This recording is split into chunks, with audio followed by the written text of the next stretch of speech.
Hello दोस्तों, स्वागत है आपका एमसीसी एकेडमी में। आज जो है जीएस के टॉपिक पे हम लोग वीडियो बनाएंगे। उसमें देखेंगे बौद्ध धर्म की संगीतियाँ, बौद्ध धर्म के संस्थापक और बौद्ध धर्म से जुड़े हुए आज तक के जितने भी प्रश्न पूछे गए हैं सबके डिटेल से इसका विवरण देखेंगे और उसका हल देखेंगे। जहाँ तक मेरा मानना है, अगर इस वीडियो को आप लोग देख लेंगे तो बौद्ध धर्म से कोई भी प्रश्न छूटेगा नहीं, खासतौर से वनडे एग्जाम में। तो शुरू करते हैं हम लोग।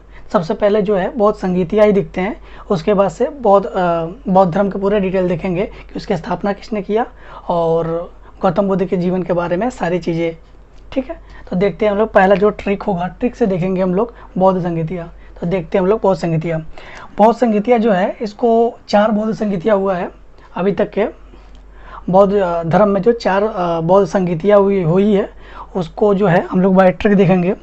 तो 4 बौद्ध संगीतियों को याद करने का सबसे आसान ट्रिक जो होता है वो है आपका राजा महाराजा आजा। राजा महाराजा आजा, वैशाली सबका काल है और पटाओ मत आशिक कुंवर मित्र कंगाल है।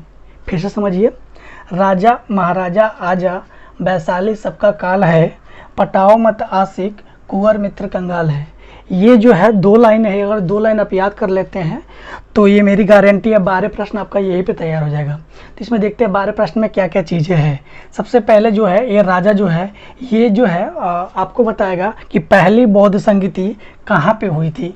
और राजा से जो है पहली बौद्ध संगीति हुई थी राजगिरी में। कहाँ पे? राजगिरी में। तो देखते हैं हम लोग राजगिरी में। ठीक है, ये हो जाएगा स्थान हो जाएगा, ये हो जाएगा बौद्ध संगीतिया जो होता है उसके अध्यक्ष हो जाएंगे, और ये जो हो जाएगा शासक हो जाएगा, शासक। ठीक है, इसी तरह यहाँ पर भी स्थान हो जाएगा, यहाँ ये वाले अध्यक्ष हो जाएंगे और ये जो है शासक हो जाएंगे। ठीक इसी तरह तीसरे वाले में भी आएंगे हम लोग, तो ये स्थान हो जाएगा, ये अध्यक्ष हो जाएंगे, ये शासक हो जाएंगे, और इसी तरह ये स्थान हो जाएगा और ये जो है अध्यक्ष हो जाएंगे और ये शासक हो जाएंगे। तो देखते हैं हम लोग। पहली बौद्ध संगीति जो हुई थी वो 483 बीसी में हुआ था। कहाँ? 483 बीसी में। ठीक है, नहीं दिख रहा, थोड़ा सा नीचे कर देते हैं हम। 483 बीसी में हुआ था। ठीक है, तो पहला प्रश्न ये पूछेगा पहली बौद्ध संगीति कब हुई थी? 483 बीसी में हुआ था। ठीक है, प्रश्न ये पूछ सकता है कि पहली बौद्ध संगीति कहाँ पर हुई थी? तो कहाँ पे हुई थी? राजा से राजगिरी हो जाएगा। ठीक है, और अगर ये प्रश्न पूछता है कि पहली बौद्ध संगीति के अध्यक्ष कौन थे, तो ये महाराजा से हो जाएगा महाकश्यप। क्या हो जाएगा? महाकश्यप। ठीक है, महाकश्यप। महाराजा से हो जाएगा महाकश्यप। पहली बौद्ध संगीति के जो अध्यक्ष थे वो कौन थे? महाकश्यप। और ये आजा से हो जाएगा अजात शत्रु। अजात शत्रु। ठीक है, अजात शत्रु शासक था उस समय का, बिंदुसार का लड़का था अजात शत्रु, और ये अपने पिता की हत्या करके गद्दी पे बैठा था। ठीक है, और ये बाद में जो है इसके पुत्र उदयन भी इसकी हत्या करके गद्दी पे बैठता है। इसलिए जो है ये हर्यक वंश का शासक भी है अजातशत्रु, और इसलिए उस वंश को पितृहंता वंश भी कहा गया है। ठीक है, तो पहला यहाँ पे कंप्लीट होता है। 4 प्रश्न का आंसर बन चुका है। देख लेते हैं 4 प्रश्न क्या है। पहला प्रश्न ये पूछ सकता है कि पहला बौद्ध संगीति कहाँ पे हुआ है? राजगिरी में। पहला बौद्ध संगीति कब हुआ है? 483 बीसी में। पहले बौद्ध संगीति का अध्यक्ष कौन है? महाकश्यप। पहला बौद्ध संगीति किस राजा के समय हुआ है? अजातशत्रु। ठीक है, दूसरे बौद्ध संगीति आते हैं हम लोग। दूसरा बौद्ध संगीति की जो टाइमिंग है वह है, ये 483 है तो 383 है। बीसी में क्या होता है? घटते क्रम में आता है। ठीक है, तो 383 बीसी में दूसरी बौद्ध संगीति हुई है। ठीक है, दूसरी बौद्ध संगीति कब हुई है? 383 बीसी में। और ये कहाँ पे हुई है? तो ये नाम से ही मालूम चल जा रहा है कहाँ पे हुई है? वैशाली में। कहाँ पे हुई है दूसरी बौद्ध संगीति? वैशाली में। वैशाली से वैशाली हो जाएगा। ठीक है, और इसके अध्यक्ष जो हो जाएगा वो हो जाएगा साबाकामी। कौन होगा? साबाकामी। कौन हो जाएगा? साबाकामी। ठीक है, और ये काल से हो जाएगा काला शोक। काला शोक। ठीक है, तो शासक कौन था दूसरी बौद्ध संगीति का? काल से काला शोक। अध्यक्ष कौन था दूसरी बौद्ध संगीति का? साबाकामी। कहाँ पे हुई थी? वैशाली में। कब हुई थी? 383 बीसी में।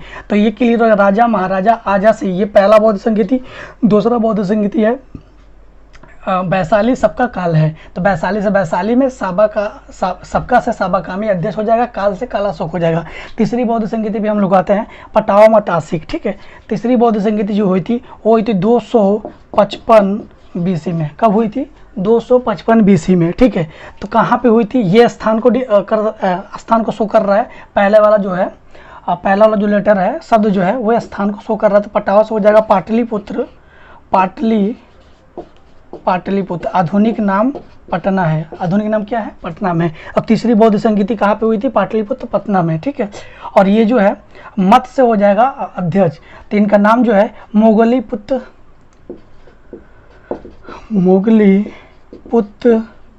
तिस्य, थोड़ा टेढ़ा नाम है, तो मोगलीपुत्र तिस्य जो है इसके अध्यक्ष थे। और ये जो है आशिक से हो जाएगा अशोक। कौन हो जाएगा? अशोक। ठीक है, अशोक हो जाएगा। तो तीसरी बौद्ध संगीति किसके शासनकाल में हुआ? अशोक के शासनकाल में हुआ। कौन जो है अध्यक्ष था? मोगलीपुत्र तिस्य जो है इसके अध्यक्ष था। और कहाँ पे हुआ था? पटावा से पाटलिपुत्र हो जाएगा। कब हुआ था? 255 BC में। चौथे बौद्ध संगीति की तरफ आते हैं हम लोग। चौथे बौद्ध संगीति कहाँ हुआ था? तो कुंडलवन में। कहाँ हुआ था? कुंडलवन कश्मीर में। कुंडलवन कश्मीर में चौथी बौद्ध संगीति कहाँ हुआ था? कुंवर से कुंडलवन कश्मीर में। एक कब हुआ था? पहली शताब्दी। टाइम भी देख लीजिएगा, पहली शताब्दी में। ठीक है, कब हुआ था? पहली शताब्दी में। मित्र से हो जाएगा वसुमित्र। मित्र से हो जाएगा वसुमित्र। वसुमित्र क्या होंगे? इसके अध्यक्ष होंगे। और कंगाल से हो जाएगा कनिष्क। ठीक है, कनिष्क कौन थे? कनिष्क कौन थे? शासक थे। तो चौथी बौद्ध संगीति के समय राजा कौन था? शासक कौन था? कंगाल से हो जाएगा कनिष्क। ठीक है, तो इस तरह से हम लोग 12 प्रश्नों को सॉल्व कर चुके हैं। 12 प्रश्न कौन सा है? प्रश्न आपसे यही पूछेगा चौथी बौद्ध संगीति के समय राजा कौन था? तो कंगाल से कनिष्क हो जाएगा। आप ये सेंटेंस याद रखेंगे, सारी चीज़ें अपने आप याद हो जाएगी। सारे जो है सब दूसरे, कौश से कंगाल है, कौश से कनिष्क है, मित्र से वसुमित्र हो जाएगा, कुंवर से कुंडलवन कश्मीर हो जाएगा। आपको ऑप्शन मिलेगा, चारों ऑप्शन रहेंगे, वहाँ सबको जज कर लेंगे। चारों ऑप्शन इसी से बना के देगा। जैसे अगर ये पूछ ले कि चौथी बौद्ध संगीति जो है के अध्यक्ष कौन थे, तो आपके ऑप्शन में होगा वसुमित्र, साबाकामी, महाकश्यप, मोगलीपुत्र तिस्य। ठीक है, चौथी बौद्ध संगीति। तो ये अगर याद रहेगा आपको, राजा महाराजा आजा वैशाली सबका काल है, पटाव मतासी, कुंवर मित्र कंगाल है। तो कुंवर मित्र कंगाल है, तो मित्र से आपको हो जाएगा वसुमित्र, तुरंत आ जाएगा। तो ये ट्रिक से आपका काम कर सकते हैं कि बौद्ध संगीति के बारे में। ठीक है, और देखते हैं डिटेल से इसके बारे में और। ठीक है, तो अभी जो है हम लोगों ने ये देखा है कि 4 बौद्ध धर्म में जो संगीतियाँ हुई है उसके अध्यक्ष, शासक, ठीक है, कहाँ पर हुई है, कब हुई है। ठीक है, इसका डिटेल हम लोग देख चुके हैं। अब जो है बौद्ध धर्म के बारे में कुछ चीज़ें देखेंगे हम लोग कि बौद्ध धर्म के संस्थापक कौन थे। तो लेते हैं हम लोग यहाँ पे डिटेल। बौद्ध धर्म। ठीक है, ये बौद्ध धर्म तो सब कोई जानता है। बौद्ध धर्म के संस्थापक कौन थे? गौतम बुद्ध। तो ले लेते हैं भाई, गौतम बुद्ध। ठीक है, गौतम बुद्ध कौन थे? बौद्ध धर्म के संस्थापक थे गौतम बुद्ध। ठीक है, अब गौतम बुद्ध के बारे में जानिए। गौतम बुद्ध का जन्म कब हुआ था? 563 BC में। कब हुआ था? गौतम बुद्ध का जन्म 563 BC में हुआ था, गौतम बुद्ध का जन्म। ठीक है, गौतम बुद्ध के जो पिता का नाम था शुद्धोधन। क्या नाम था? शुद्धोधन। ठीक है, शुद्धोधन। इनके माता का नाम था महामाया। लेकिन जो है महामाया जो है गौतम बुद्ध को जो जन्म देती है उसके ठीक 7वें दिन इनकी मृत्यु हो जाती है। तब इनकी जो पालन पोषण जो होता है वो करती है इनकी मौसी गौतमी प्रजापति। ठीक है, इनकी मौसी गौतमी प्रजापति। तो प्रश्न ये पूछता है कि गौतम बुद्ध के पालन पोषण किसने किया था? ठीक है, गौतम बुद्ध का पालन पोषण किसने किया था? पालन पोषण किसने किया था? तो हमारा आंसर हो जाएगा गौतमी प्रजापति। गौतमी प्रजापति के बारे में एक प्रश्न और आगे चल के आपको मिलेगा कि ये पहली महिला होगी जो बौद्ध धर्म को अनुयायी होगी या बौद्ध धर्म की शिक्षा ग्रहण की थी, पहली महिला होगी। ठीक है, तो ये इनकी मौसी भी थी और इनकी माँ भी थी। जब महामाया की मृत्यु हो गई थी तो शुद्धोधन ने गौतमी प्रजापति से विवाह कर लिया था। ठीक है, तो ये 563 BC में इनका जन्म हुआ था। ठीक है, अब जन्म कहाँ हुआ था? और जन्म के लिए एक ट्रिक आपको याद रखना होगा, लुक। ठीक है, जन्म के लिए क्या ट्रिक रखेंगे? ट्रिक याद करेंगे, लुक। ठीक है, लुक से क्या हो जाएगा? लुम्बिनी। ठीक है, लुम्बिनी कहाँ पड़ता है? नेपाल में। नेपाल के कपिलवस्तु के लुम्बिनी में जो है इनका जन्म हुआ था। लू से हो जाएगा लुम्बिनी। तो प्रश्न यही पूछता है गौतम बुद्ध का जन्म कहाँ हुआ था? लुम्बिनी में हुआ था। क से हो जाएगा कुशीनगर। क से हो जाएगा नगर, ठीक है, कुशीनगर। तो क से कुशीनगर का मतलब क्या हुआ, कुशीनगर में इनकी मृत्यु हुई थी। तो गौतम बुद्ध की मृत्यु कहाँ होती है, कुशीनगर में। जन्म कहाँ हुआ था, लुम्बिनी। तो ये लुक याद कीजिएगा। क्यों ये आपको लुक याद कराने की जरूरत पड़ रहा है, क्योंकि जब जब जैन धर्म को पढ़ेंगे तो कन्फ्यूजन पैदा हो जाता है, कौन कहाँ मरा था, कौन कहाँ पैदा हुआ था। तो लुक से आप याद कर लेंगे कि लुम्बिनी में जो इनका जन्म हुआ था और कुशीनगर में इनकी मृत्यु हुई थी, ठीक है। और डिटेल देखते हैं हम लोग इनसे जुड़ा हुआ। तो गौतम बुद्ध हैं, यहाँ पे इनका जन्म होता है। इनके पिता हैं शुद्धोधन, माता है महामाया, पालन पोषण करती है गौतमी प्रजापति जो इनकी मौसी थी, ठीक है। तो अब इनका जन्म हो चुका है। जन्म के बाद जो है इनकी शादी होगी। शादी होती है 16 वर्ष की अवस्था में। कब होती है, 16 वर्ष की अवस्था में। तो प्रश्न ये पूछता है कि गौतम बुद्ध की शादी कब हुई थी, 16 वर्ष की अवस्था में। किससे हुई थी, यशोधरा नामक युवती से, राजकुमारी से। यशोधरा नामक राजकुमारी से इनकी शादी हुई थी 16 वर्ष की अवस्था में। यशोधरा नामक महिला से इनकी शादी हुई थी, ठीक है। और इसके जब शादी होती थी बच्चा भी पैदा होगा, उस बच्चे का नाम होगा राहुल। राहुल, ठीक है। तो प्रश्न ये पूछता है कि गौतम बुद्ध के पुत्र का नाम क्या है। तो गौतम बुद्ध के पुत्र का नाम क्या है, राहुल है, ठीक है। प्रश्न ये पूछेगा पुत्र का नाम क्या है, राहुल है। राहुल का जन्म होता है 16 वर्ष की अवस्था में इनकी शादी होती है, लेकिन जन्म होता है राहुल का 29 वर्ष की अवस्था में। 29 वर्ष की अवस्था में गौतम बुद्ध जब 29 वर्ष के थे, ठीक है, तब इनको एक संतान प्राप्त होता है, राहुल, ठीक है। तो 29 वर्ष की अवस्था में राहुल, जब गौतम बुद्ध थे तो राहुल का जन्म होता है, ठीक है। तो ये यशोधरा पत्नी हो जाएगी, पुत्र हो जाएगा राहुल, और पिता हो जाएगा शुद्धोधन, ठीक है। माता हो जाएगी महामाया, मौसी हो जाएगी गौतमी प्रजापति, ठीक है। और कुछ डिटेल देखते हैं, ठीक है। तो सारी डिटेल हो गया। एक चीज़ और छूट रहा है यहाँ पे, गौतम बुद्ध के बचपन का नाम प्रश्न में पूछता है कि गौतम बुद्ध के बचपन का नाम क्या था। तो बचपन का नाम क्या था, सिद्धार्थ था। गौतम बुद्ध इनका नाम कब पड़ा, ज्ञान प्राप्ति के बाद पड़ा, ठीक है। बचपन का नाम इनका क्या था, सिद्धार्थ था, ठीक है।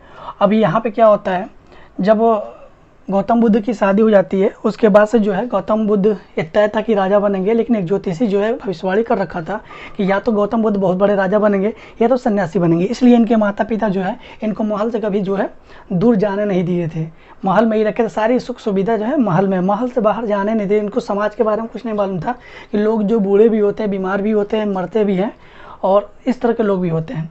तो इन्होंने राज्य जो है अपना सिंहासन धारण करने से पहले, सिंहासन पर राजा बनने से पहले, बैठने से पहले, वो अब एक शर्त रखते हैं कि मैं जो अपने समाज और प्रजा को देखूंगा और देखने के बाद ही राजा बनूंगा, इससे ये फायदा हो जाएगा, मैं अच्छे से जो है राज का चला सकता हूँ। तब जो है अपने एक सारथी को लेकर, अपने सारथी के साथ, सारथी जो घोड़े चलाते हैं, ठीक है, सारथी के साथ, सारथी का नाम था चन्ना। प्रश्न ये भी पूछता है कि गौतम बुद्ध के सारथी का नाम क्या था। सारथी का नाम क्या था, चन्ना, या कुछ जगहों पे चाड़ मिलता है, चन्ना या चाड़, ठीक है। गौतम बुद्ध के घोड़ा का नाम भी पूछता है, तो घोड़ा का नाम होता है कंथक। क्या नाम होता है, कंथक। ये कंथक जो है 2015 में एक करंट के क्वेश्चन से भी जुड़ा हुआ था। जब जो है अपने देश के प्रधानमंत्री नरेंद्र मोदी जी मंगोलिया की यात्रा पर गए थे, तो वहाँ के राष्ट्रपति ने उनको जो एक घोड़ा गिफ्ट किया था, उस घोड़े का नाम था कंथक, ठीक है। तो वहीं से पूछना चालू कर दिया कि कंथक जो है किसके घोड़े का नाम है। तो कंथक जो है महात्मा बुद्ध के घोड़े का नाम था कंथक, ठीक है। और कुछ डिटेल देखते हैं हम लोग इसमें। तो यहाँ पे जो है वो जो है शहर को घूमने के लिए निकलते हैं, और निकलने के बाद से वो जो है चलते हैं रास्ते में चलते हुए उन्हें जो है 4 दृश्य दिखाई देता है। शायद आप लोग बच्चों ने पढ़े भी होंगे। 4 दृश्यों में पहला दृश्य होता है बूढ़ा व्यक्ति होता है, एक जो है बूढ़ा व्यक्ति होता है, एक जो है बीमार व्यक्ति होता है, एक जो है शौशैया पे लेटा हुआ व्यक्ति होता है, यानी कि मृत्यु के अवस्था में होता है, और एक जो होता है भिक्षु होता है जो मुस्कुराता हुआ हंसते हुए मस्ती से चलता रहता है। हंसते हुए भिक्षु को देखते हैं, भिक्षु, ठीक है, जो भिक्षा उच्छा मांगते हैं, ठीक है। तो गौतम बुद्ध को जो ये चारों दृश्य देखकर कुछ समझ में नहीं आता, तो अपने सारथी, ठीक है, यानी चन्ना से कहते हैं कि ये दृश्य क्या है, दृश्य के बारे में जो है हमें कुछ समझ में नहीं आ रहा। तो उनके सारथी जो है इस चीज़ को समझाते हैं कि ये जो है संसार जो है दुखों से भरा हुआ है, और इसमें एक ही चीज़ सत्य है कि सबको मरना है, मृत्यु सबकी जो है निश्चित है, और जो पूरी संसार है तो दुखों से भरा हुआ है। तो उन्होंने ये कहा कि वो बिच्छू जो है हंसते हुए क्यों जा रहा है। तो उन्होंने ये बताया, साथी ने उनसे ये बताया कि वो जो है सांसारिक मोह माया को त्याग दिया है। सांसारिक मोह माया को त्याग दिया, उससे किसी भी काम से, किसी भी दुनिया की सारी चीज़ों से मतलब नहीं है। वो जो है बस अपने भिक्षा मांगता है और उतना ही मांगता है जितना खाता पीता है, उसके अलावा उससे कुछ चाहिए नहीं। वो मस्त रहता है क्योंकि जान चुका है सांसारिक मोह माया को जो है त्याग चुका है। तो अब यही से जो है गौतम बुद्ध के दिमाग में जो ये चीज़ें आ जाती है कि हमको भी सन्यासी बनना है या हमें भी कुछ करना है, इस तरह की चीज़ें वो, ठीक है। और ये चीज़ें सोचकर जो है 29 वर्ष की अवस्था में जब उनके पुत्र का जन्म होता है, 29 वर्ष की अवस्था में राहुल, उनके पुत्र का जन्म होता है, उसको जो है बहुत छोटा ही रहता है, नवजात अभी बच्चा होता है, उसी अवस्था में छोड़कर और अपनी पत्नी जो है यशोधरा को छोड़कर जो है राहुल और यशोधरा को छोड़कर वो जो है संन्यास के लिए निकल पड़ते हैं। तो कब निकलते हैं? 29 वर्ष की अवस्था में, ठीक है। 6 वर्षों का वो तपस्या करते हैं, 6 वर्षों का कठोर तपस्या करते हैं। तो प्रश्न पूछता है कितने वर्षों की तपस्या के बाद उनको ज्ञान की प्राप्ति हुई? तो 6 वर्षों के कठोर तपस्या के बाद उनको ज्ञान की प्राप्ति हुई। तो कब होगी? 29 6 35 वर्ष की अवस्था में जो है निरंजना नदी के तट पर पीपल वृक्ष के नीचे, पीपल कुछ जगह पे बोधि वृक्ष इसको कहा गया है, ठीक है। पीपल वृक्ष या बोधि वृक्ष के नीचे जो है इनको ज्ञान की प्राप्ति हुई। और जो ज्ञान की प्राप्ति वो कहलाया था निर्वाण। क्या कहलाया था? निर्वाण कहलाया था। ज्ञान की प्राप्ति निर्वाण कहलाता है और जब मृत्यु इनको होती है तो महापरिनिर्वाण कहलाता है। तो याद रखेंगे आप लोग, ज्ञान की प्राप्ति को निर्वाण कहा जाता है, ठीक है। एक चीज़ और यहाँ पे 29 वर्ष की अवस्था में जब ये अपने घर से निकलते हैं, अपने घोड़े के साथ जब ये घर से निकलते हैं तो ये पूछता है कि प्रतीक चिन्ह बताइए, यानी गृह त्याग का प्रतीक चिन्ह बताइए। तो गृह त्याग का जो इनका प्रतीक चिन्ह होता है वो घोड़ा ही होता है। तो याद रखेंगे आप लोग, गृह त्याग का जो इनका प्रतीक चिन्ह होता है वो क्या होता है? घोड़ा होता है। जन्म का प्रतीक क्या होता है इनका? जन्म का प्रतीक होता है कमल या साढ़, ठीक है। ज्ञान की प्राप्ति क्या होती है? यही पीपल का वृक्ष या बोधि वृक्ष, ठीक है। और एक चीज़ और बच रहा है, मृत्यु की जो है प्रतीक चिन्ह क्या होता है? मृत्यु की प्रतीक चिन्ह होता है स्तूप। इसलिए आप लोग देखे होंगे जितने भी बौद्ध स्थल होता है उस पर जो है बड़े बड़े स्तूप बने होते हैं, ठीक है। तो और कुछ डिटेल देखते हैं इसके में हम लोग, ठीक है।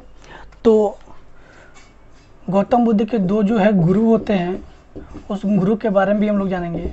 गौतम बुद्ध के 2 गुरु होते हैं, एक का नाम है अलार कलाम, ठीक है। इनसे जो है योग दर्शन की शिक्षा इन्होंने ग्रहण किया था। तो प्रश्न ये पूछता है गौतम बुद्ध के जो है गुरु का नाम क्या है? तो गौतम बुद्ध के गुरु का नाम क्या होता है? अलार कलाम होता है।